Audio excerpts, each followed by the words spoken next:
I will not surrender! The German sentry never saw him coming. One moment the Afrika Korps airfield was secure, the next moment 40 Luftwaffe aircraft were burning, and a tall British aristocrat with a limp was disappearing into the Sahara night. David Stirling shouldn't have been there. 3 months earlier, doctors said he'd never walk again. But what nobody knew was that from his hospital bed in Cairo, this failed paratrooper was planning something that would make Rommel himself lose sleep. But here's what the history books don't tell you about that night. Picture Cairo, Egypt, July 1941. The Shepherds Hotel bar is thick with cigarette smoke and the desperate laughter of officers who know they're losing. The Afrika Korps has pushed British forces back across the desert. Tobruk is under siege. Churchill is demanding results. And in Ward 7 of the Scottish Hospital, a 6'5" aristocrat named David Stirling is staring at the ceiling, his spine fractured in 3 places from a parachute jump that went catastrophically wrong. The doctors have given their verdict. Lieutenant Stirling will be invalid home. His war is over.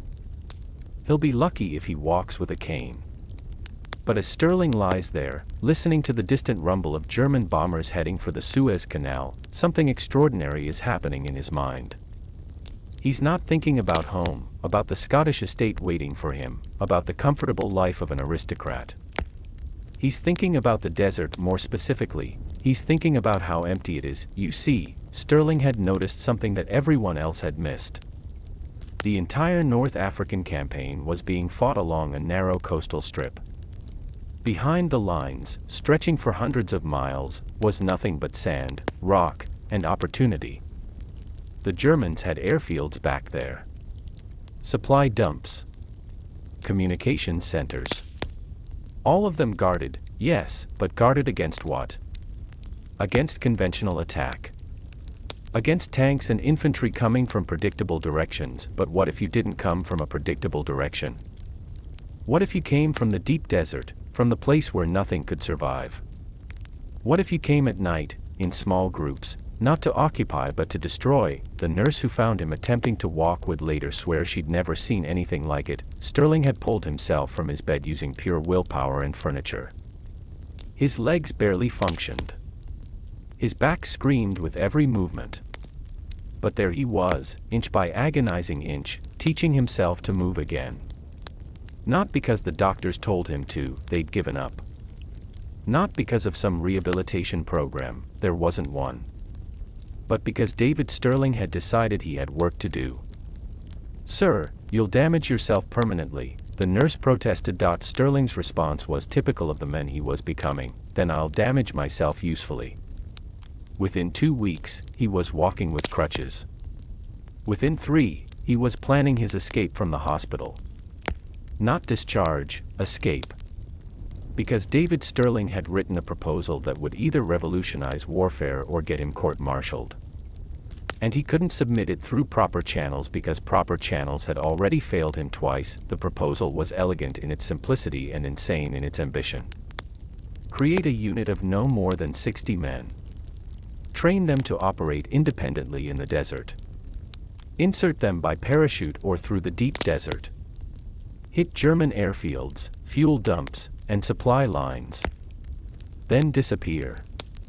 No holding ground, no conventional objectives. Just pure destruction. What happened next would become SAS legend, but nobody tells it quite right. Stirling didn't just walk into Middle East headquarters to present his plan. He broke in. Still recovering from his injuries, still technically a patient, he waited until the sentries were distracted, then slipped through a gap in the fence. His target wasn't the commanding general, too many layers of bureaucracy. His target was General Ritchie's deputy chief of staff. But as he hobbled through the headquarters building, his crutches clicking on the marble floors, fate intervened. He took a wrong turn and found himself face to face with General Claude Ayenlek himself, the commander-in-chief Middle East. Most junior officers would have saluted and fled. Stirling did neither. He introduced himself and, in what he would later call the most important 60 seconds of my life, he pitched his idea. "Sir, we're losing because we're predictable. The Germans know exactly where we'll attack and when. But give me 60 men, and I'll make them afraid of their own shadows. Auchinleck should have had him arrested. Instead, he said 5 words that would change military history. "Show me your plan, Lieutenant." The plan Stirling unfolded was so audacious that even today, military historians struggle to believe it was approved. The document was only 3 pages long, handwritten on stolen hospital stationery. But within those pages was a complete reimagining of special operations warfare. Stirling proposed that small teams of 4 to 5 men could destroy more enemy aircraft on the ground than the entire RAF was managing to shoot down in the air. The mathematics were compelling. 1 bomber required a crew of 7, cost thousands of pounds, and might destroy 1 or 2 aircraft if lucky. 4 men with backpacks full of explosives could destroy 20 aircraft in 20 minutes, but it was the psychological warfare aspect that truly caught Auchinleck's attention. Stirling understood that fear was a weapon. If German and Italian forces had to guard every airfield, every supply dump, every fuel depot against attack from any direction at any time, they'd need thousands of men pulled from the front lines. "We'll be ghosts, sir," Stirling explained. "They'll see our footprints in the sand and wonder if we're still there. They'll hear explosions in the night and not know where we'll strike next. We'll make them afraid of the desert itself." Auchinleck was sold. But there was one problem. Stirling wanted to recruit from the commandos, and the commando units were about to be disbanded after a series of failed operations. The men Stirling recruited would become legends, but their first meeting almost ended in a mutiny. The remnants of Lay Force, the commando unit that had been decimated in Crete and Syria, were waiting for ships home when Stirling arrived at their camp. These were bitter men, angry at their leadership, convinced that special operations were a waste of lives. When this tall, aristocratic officer with his posh accent started talking about a new unit, the reception was hostile. "Another suicide mission," someone called out. "Another officer looking for glory," came another voice. Stirling didn't argue. Instead, he did something unexpected. He sat down in the dust, right there among the enlisted men, and started drawing in the sand. He drew the coast of North Africa. He drew the German positions. He drew the vast emptiness of the desert.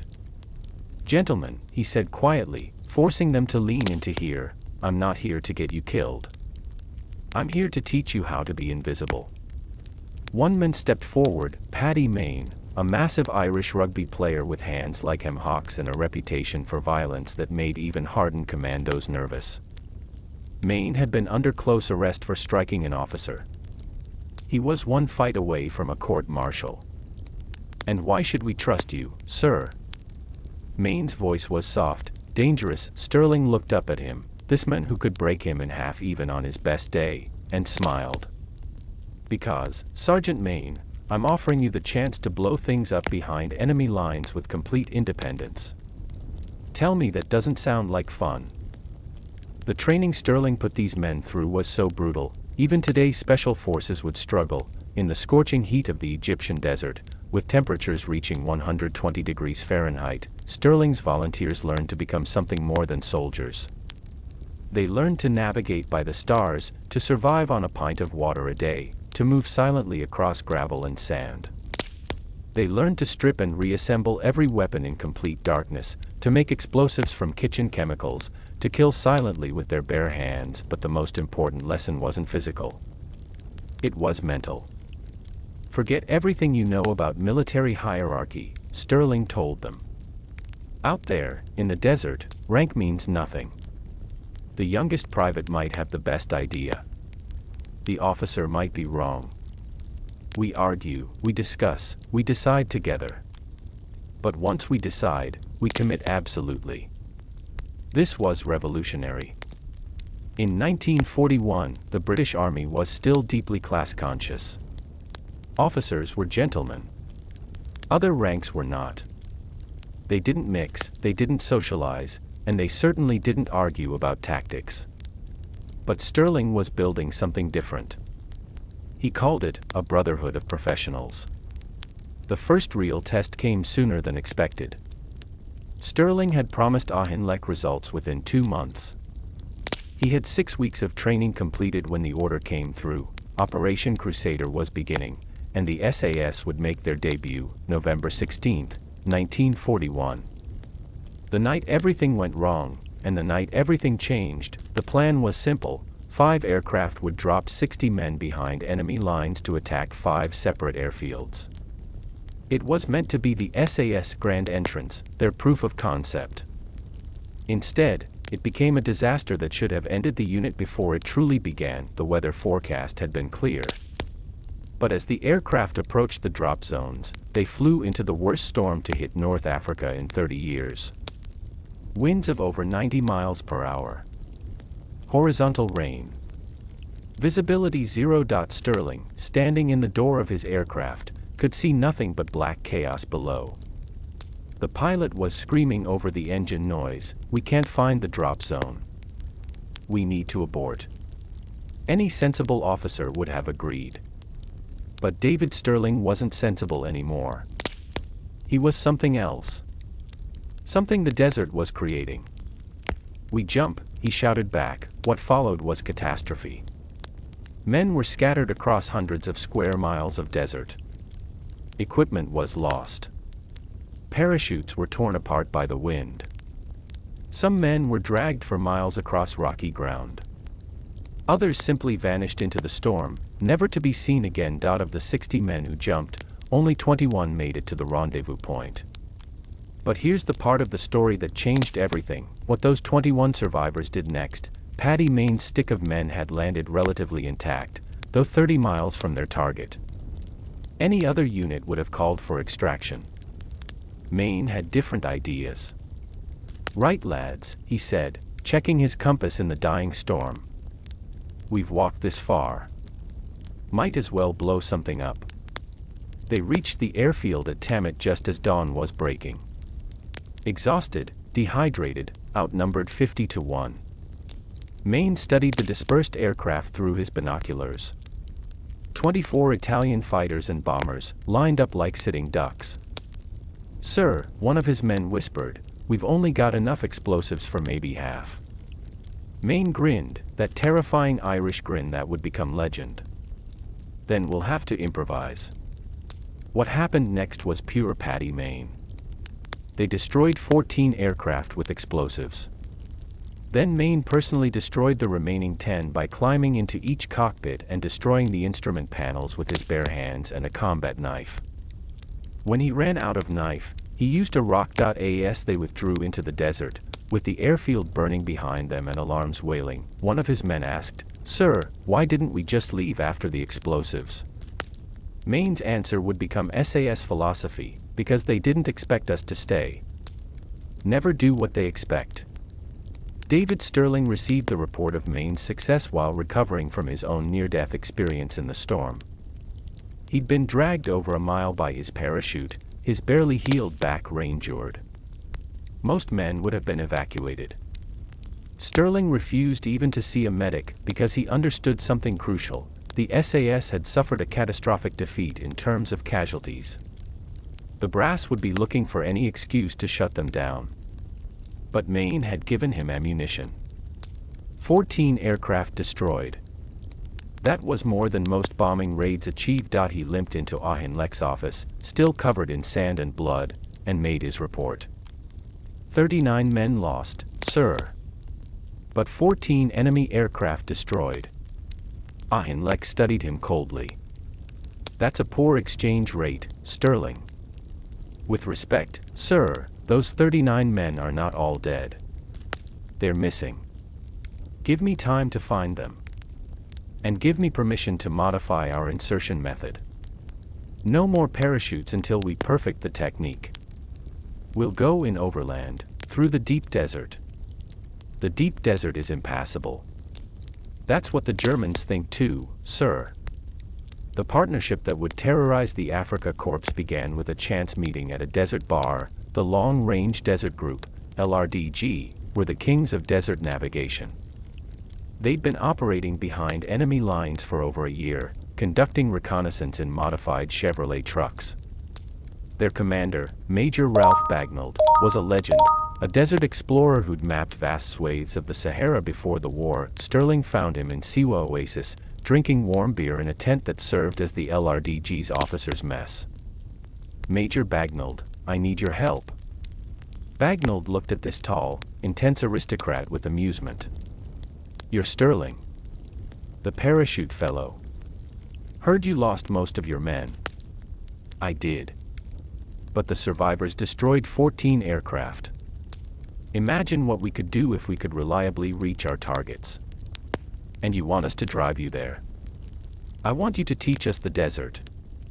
Then drive us there. Then pick us up after we've raised hell." Bagnold took a long drink of his beer. "The deep desert isn't forgiving, Stirling. One navigation error, one mechanical failure, and you're dead. No rescue. No water. Just sand and sun until your bones. We're dead men already, Major. The only question is whether we die uselessly or magnificently." Something in Stirling's eyes, perhaps madness, perhaps genius, convinced Bagnold. "All right, you mad bastard. We'll give you a lift." December 1941. The raid that made Rommel himself take notice. With the LRDG providing transport, Stirling could now strike anywhere along the 1,000-mile North African coast. His target selection was psychological as much as tactical. He wanted the Germans to feel that nowhere was safe. The airfield at Ajdabiya was supposed to be secure. It was over 300 miles behind enemy lines, protected by the vast emptiness of the desert. The German pilots stationed there were so confident that they held Christmas parties in their mess tents, singing carols while their Messerschmitt sat unguarded on the dispersal areas. Stirling's team, just 12 men, had traveled for 3 days through the desert, navigating by stars and sun compass.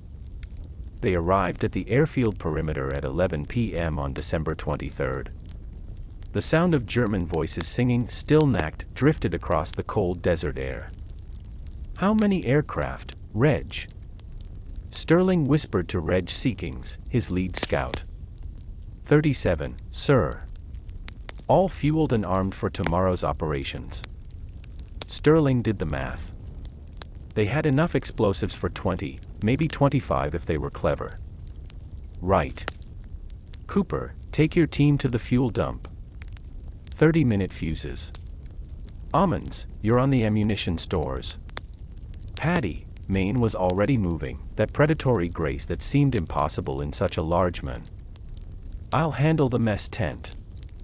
Paddy, no unnecessary killing." Maine's grin was visible even in the darkness. "Define unnecessary."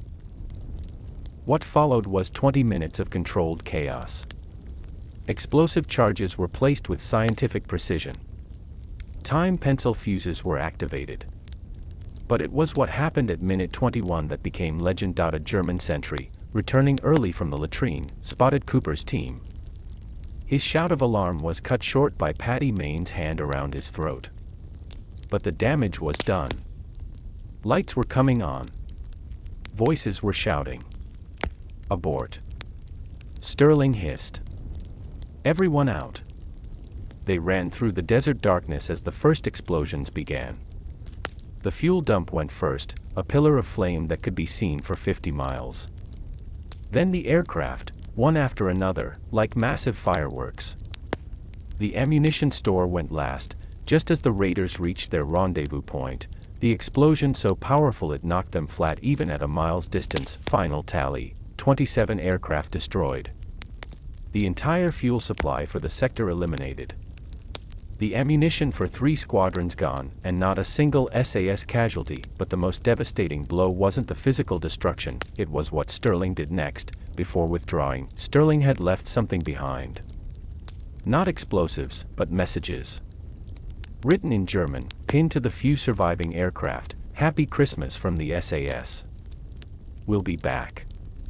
When Rommel received the report, witnesses say he stood in silence for a full minute. Then he issued an order that would become infamous: "These men are dangerous.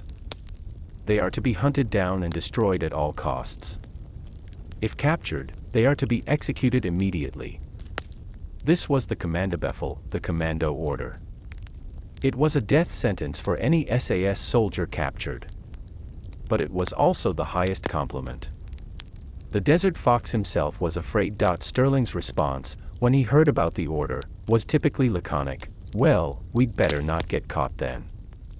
January 1942.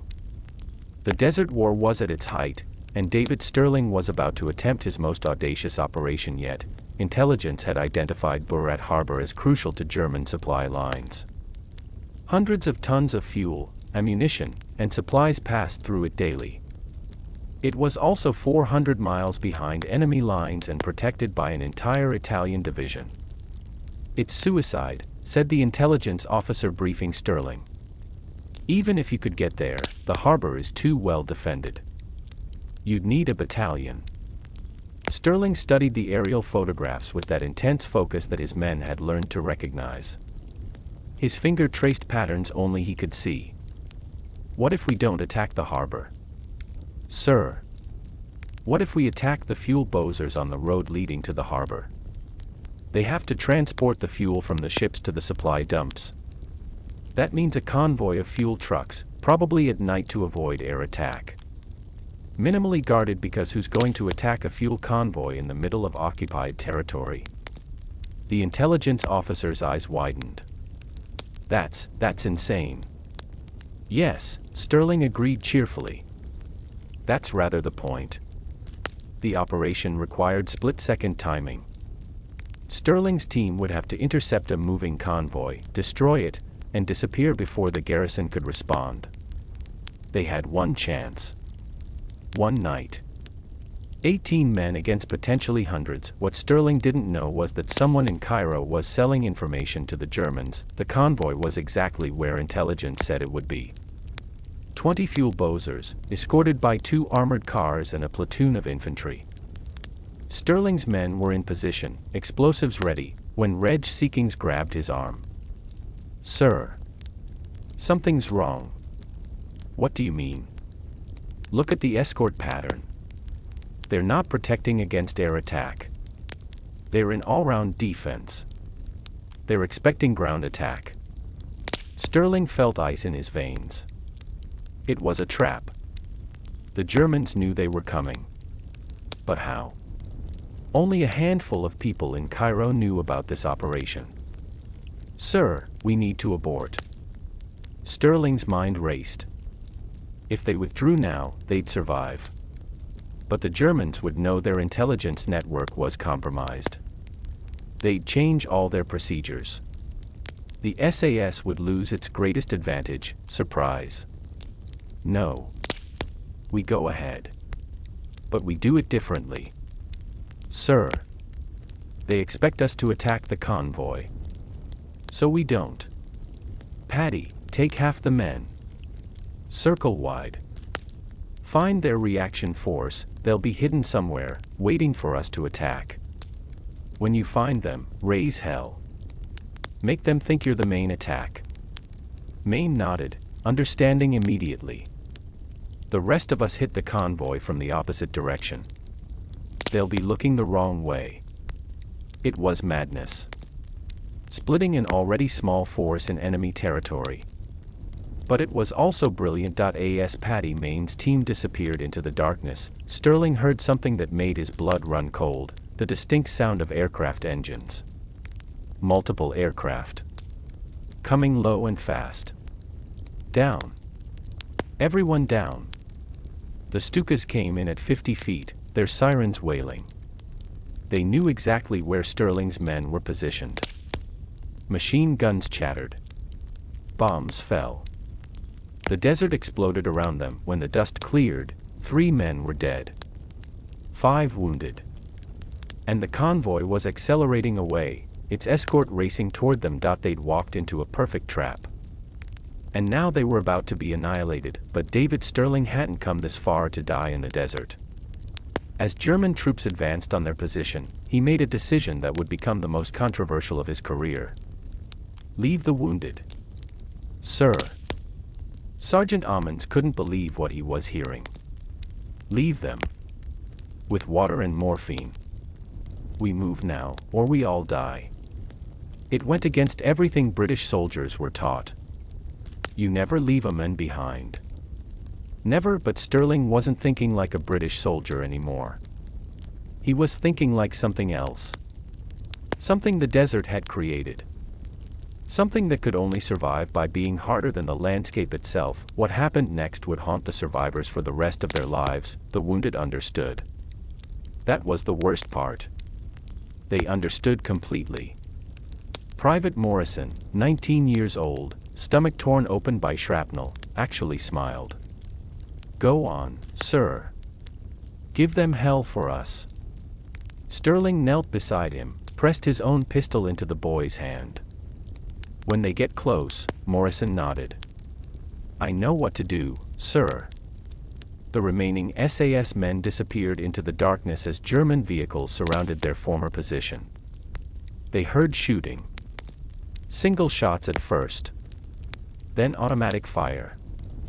Then silence, but Morrison and the others had bought them time. Precious minutes that meant the difference between capture and escape point 20 miles away. Paddy Main's diversion had worked too well. He'd found the German Reaction Force, a company of Afrika Korps veterans, and attacked with such ferocity that they believed they were facing a full battalion. The Germans called for reinforcements. From the convoy. From the garrison. From everywhere, which meant the road to the coast was now clear. Change of plans, Stirling told his exhausted survivors. We're going to Benghazi. Sir, that's Rommel's headquarters. Exactly. They'll never expect us to go deeper into their territory. As they marched through the night, Stirling found himself walking beside young Cooper, barely 18, on his first operation. The boy was crying silently, tears cutting tracks through the dust on his face. Morrison was my mate from training, sir. I know. Will they bury them proper? Stirling wanted to lie. To offer comfort. But the desert had burned away his capacity for comfortable lies. No, Cooper. They won't. The boy nodded, wiping his eyes with a filthy sleeve. Then we'd better make it worth it, hadn't we, sir? Yes, Cooper. We'd better. Dawn found them on the outskirts of Benghazi, and what Stirling saw there changed everything. The city was in chaos. German and Italian units were pulling back, convinced that the failed convoy attack was the prelude to a major British offensive. Rommel himself had flown in from Tripoli. Staff cars raced through the streets. And sitting on the airfield, unguarded in the confusion, were two Heinkel bombers. Personal aircraft. One of them, according to the markings, belonged to Rommel's staff. Sir, Ammons whispered, we can't seriously be thinking, why not? We're already dead men walking. Might as well make it legendary. They waited until full daylight. Until the guards were tired and complacent. Then they walked onto the airfield. Not sneaking. Not hiding. Walking like they belonged there. Stirling had learned that confidence was the best camouflage. They planted charges on both aircraft, plus 3 fighters they passed. Then, as sirens began to wail, they stole a German staff car and drove out of the city. The explosions, when they came, were visible for miles. Black smoke pillars rising into the desert sky. And somewhere in that smoke was potentially Rommel's own aircraft, but the real victory came 3 days later, when they finally reached British lines. The sentries almost shot them. These weren't soldiers anymore. They were scarecrows. Sun-blackened, hollow-eyed, more dead than alive. Their uniforms were in tatters. They stank of death and cordite. Halt. Identify yourselves. Stirling tried to speak. His throat was so dry that only a croak emerged. He tried again. Lieutenant Colonel Stirling. SAS. Returning from operations. The sentry lowered his rifle slightly. SAS. But, intelligence reported you all dead. Wiped out 5 days ago. Yes, well. Reports of our death were somewhat exaggerated. Within hours, they were in Cairo. Within days, the story had spread throughout the army. The SAS had lost men, yes.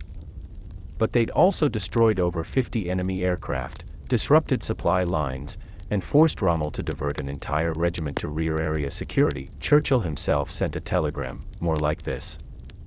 Many more. But David Stirling's war was about to take a darker turn. February 1942. A meeting in Cairo that would haunt him forever. The room was small, windowless. The men across from him wore no uniform, no insignia.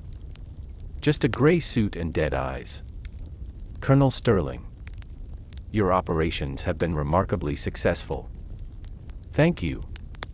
Too successful, some might say. Stirling's eyes narrowed. Meaning? The Germans have put a price on your head. £50,000. They have your photograph. They know your methods. It's only a matter of time before they catch you. They're welcome to try. The Greyman smiled. It was not a pleasant expression. What if I told you we could use that? Their obsession with you. Go on. We want you to be captured. Stirling stood up. You're insane. Hear me out. We'll stage it. Make it look real. You'll be taken to a specific camp where we have assets. You'll gather intelligence, then escape with information that could shorten the war by months. And my men. They'll continue operations under Major Maine. The Germans will think they've cut the head off the snake. They'll relax. And then your men will strike harder than ever. It was brilliant. It was also almost certainly a death sentence. I need to think about it. You have 24 hours, Colonel. Then the opportunity passes. Stirling made his decision in the most unlikely place, the Shepherds Hotel bar, where his journey had begun. He sat in the same chair where he'd first imagined the SAS. Around him, officers drank and laughed. The war seemed very far away. David. He looked up. Paddy Maine stood there, massive and concerned. Paddy. Sit. They drank in silence for a while. Finally, Maine spoke. Whatever they're asking you to do, don't. You don't even know what it is. I know that look. Saw it on men's faces before they did something stupidly heroic. Usually got them killed. The unit needs to evolve, Paddy. We can't keep doing the same things. The Germans are learning. Then we learn faster. What if there was a way to make them think they'd won? To make them drop their guard? Maine's eyes narrowed. You're talking about getting yourself captured. How did you? Because it's exactly the sort of mad thing you'd think of. Maine finished his whiskey in one swallow. If you do this, I'll come get you. You'll follow orders and continue operations.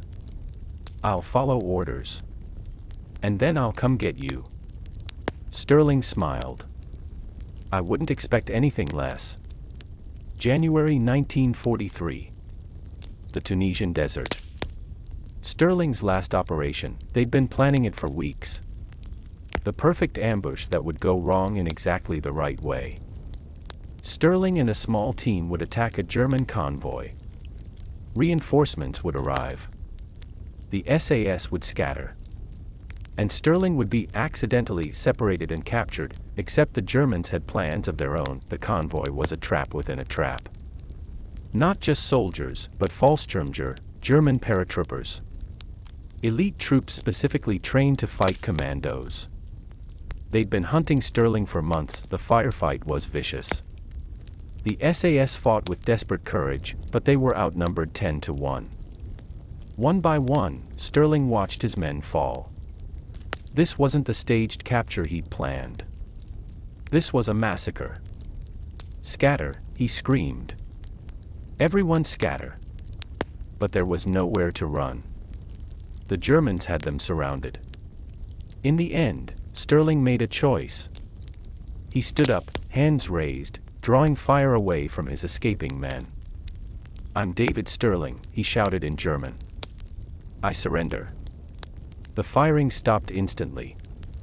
Every German weapon turned on him. But his surviving men used that moment to disappear into the desert. As the Germans closed in, Stirling smiled. Not the staged capture he'd planned. But his men were safe. That was all that mattered. What happened in German captivity would break most men. The interrogation started immediately. Not physical torture, the Germans were too sophisticated for that. Psychological pressure. Sleep deprivation. Constant questioning. They wanted everything. Every name, every method, every planned operation. Stirling gave them nothing but his name, rank, and service number. "Come now, Colonel," the German interrogator said smoothly. "We already know everything. Your men have talked. Then you don't need me to repeat it. We know about the LRDG partnership. We know about your base at Cabret. We know about your next target." Stirling remained silent. They were fishing. If they really knew, they wouldn't need to ask. Days turned to weeks. The interrogations became more intense. They showed him photographs, fake ones, he was certain, of SAS soldiers captured and executed. They told him Paddy Mayne was dead. They told him Churchill had disbanded the SAS. Through it all, Stirling maintained his silence. But inside, doubt gnawed at him. What if some of it was true? What if his capture had destroyed everything he'd built? Then came the night that changed everything, a new interrogator. Older, more refined. He didn't ask questions. He simply sat across from Stirling and began to talk. "I was at Gazala, Colonel.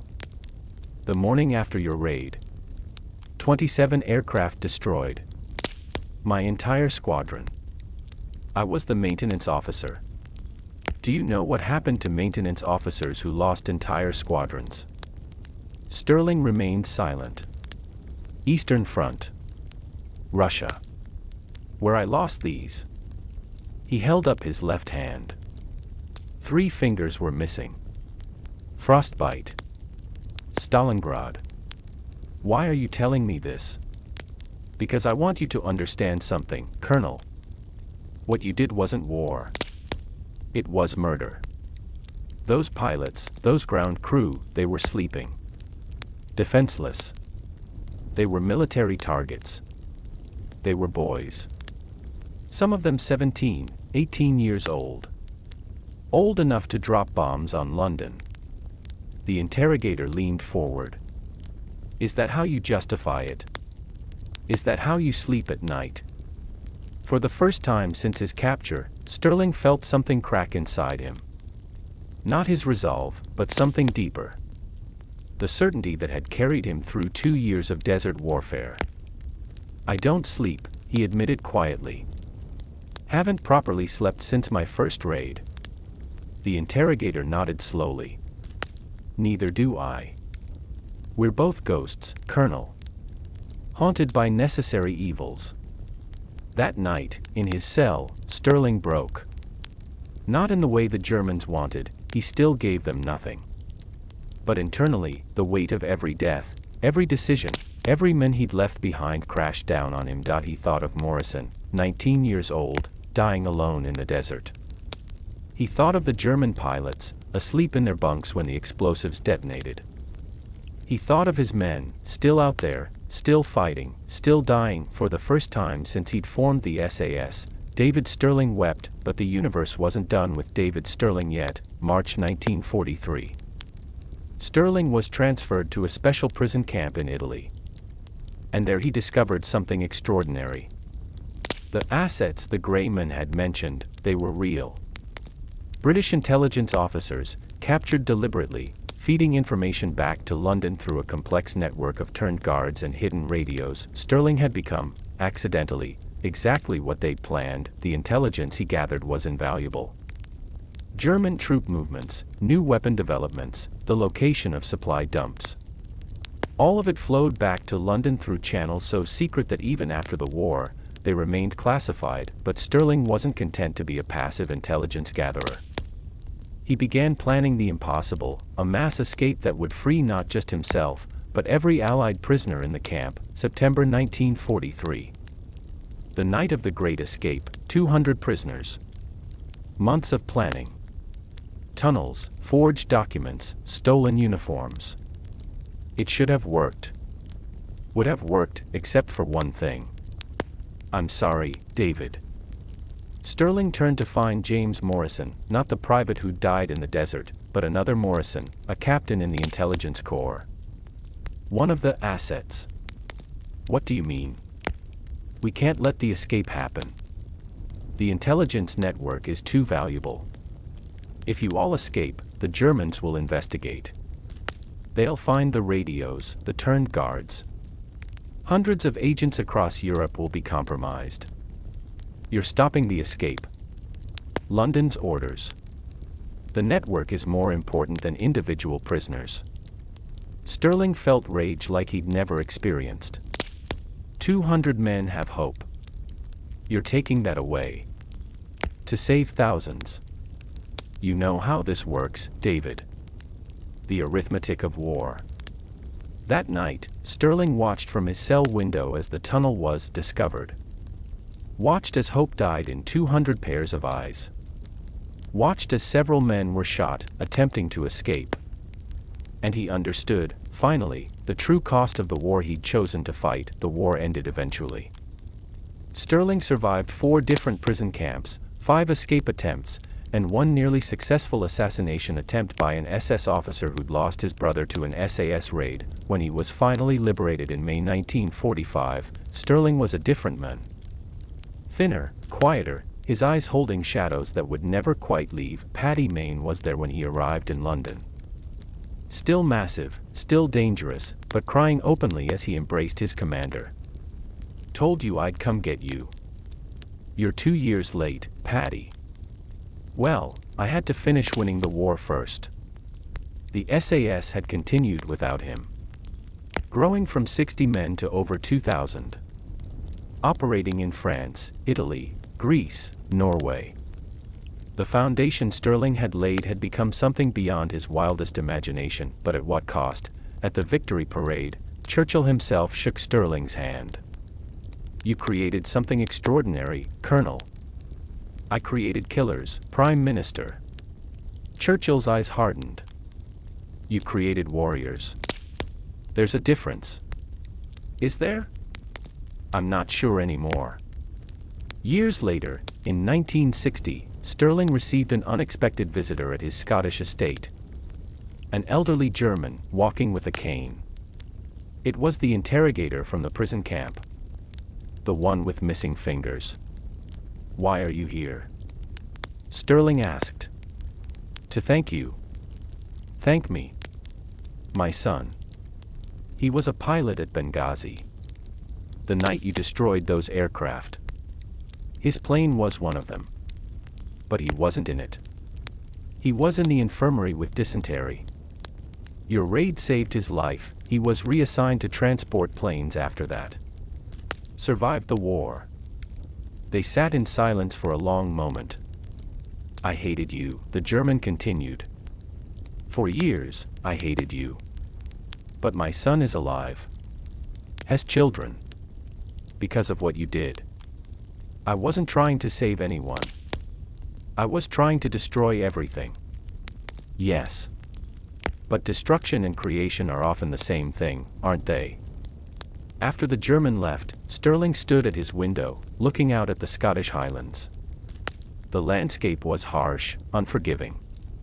Not unlike the desert. He thought of all the men who hadn't come home. All the choices that had seemed so clear in the desert heat but now, in the Scottish mist, seemed impossibly complex. David Stirling, founder of the SAS, creator of modern special operations warfare, the man who'd made Rommel himself lose sleep, closed his eyes and did something he hadn't done since 1942. He slept. Peacefully. Without dreams, because sometimes, that's all the redemption we get. A moment of peace in a lifetime of necessary violence. A German's gratitude for an accidental mercy.